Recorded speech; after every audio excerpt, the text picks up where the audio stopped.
Back in studio with me is Mayor Gerald Aalbers. Thank you very much for coming by our little studio. I know it's been a busy time for you around this time of year. Well, thanks for the invitation. And yeah, things have picked up just a little bit this time of year.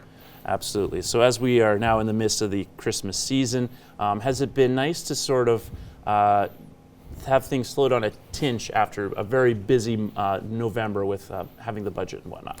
Yeah, it has slowed down a little bit from some activities, but other activities have picked up because of the Christmas season.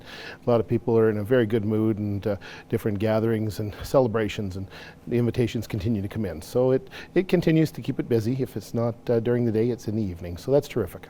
Outside of the budget, which obviously was a real highlight for both staff and administration, what has stood out to you about 2019? I guess the first one is the funding agreement with the wastewater treatment plant to be able to move forward in that project. I think that's for council and the city. I believe that was the largest event this year from that perspective. Having the repaving of the airport, spending another money that was received through a federal grant, $5.7 million.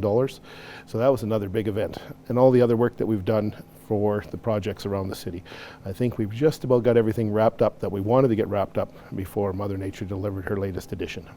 For sure. Is there any, in terms, because you've made so many appearances throughout the community, is there any particular events you've gotten to be a part of that you're going to look back at particularly fondly?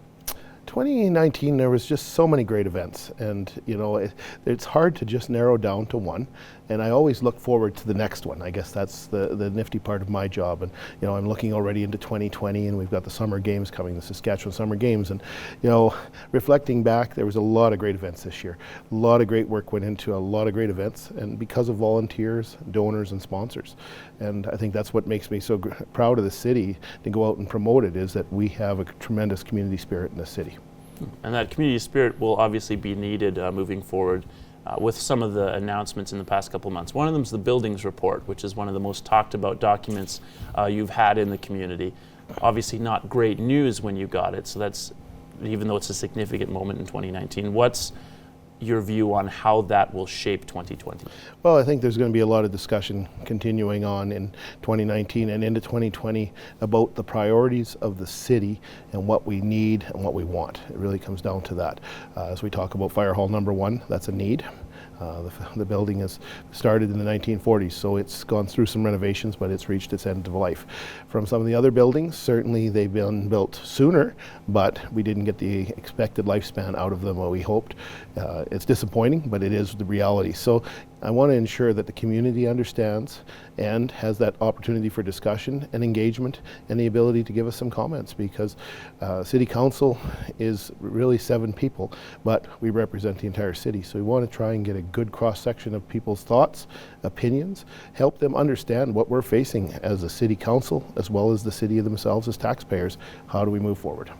I know I briefly asked you this question once earlier this year. Have you given any more thought to the municipal election in 2020? Given it a little more thought, and I think that my wife and I will take some time over Christmas and the New Year, and I won't leave the city waiting too long into the New Year to let them know what we're thinking as myself and my wife, because really you've elected me, but it's a team effort from the perspective that she supports me in the background, and I really appreciate that. So we'll have some news for you in the New Year.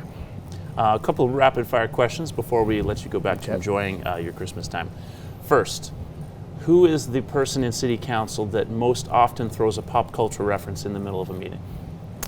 Well, I think that would have to be Councillor Torreson, I believe. I'd have to give him that one. Yeah, I'm not particularly shocked by that. Whose laugh is usually the one that most breaks the silence in a good way? Councillor Monroe, I believe, has a great laugh. Fair enough. Who's the one who's the most eager to buy everyone coffee or donuts on a break if someone else is in charge of bringing in coffee or donuts? That'd be Leo Perry. He seems to be the guy out the door quick. Okay, fair enough. If you had to name someone the captain of the debate team, who would you like to be the captain of the debate team? I would say Councillor Baker. Yeah. He has a little bit of experience. He's got just a little bit of experience.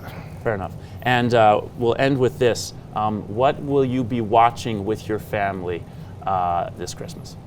Well, it might be a rerun of Frozen. That seems to be a hit with the nieces and nephews. Okay. Well, I can expect you'll let a lot of things go then over the course of this next holiday break. Thank you very much for taking time. Thank you very much. And Merry Christmas, sir. And a very Merry Christmas to you.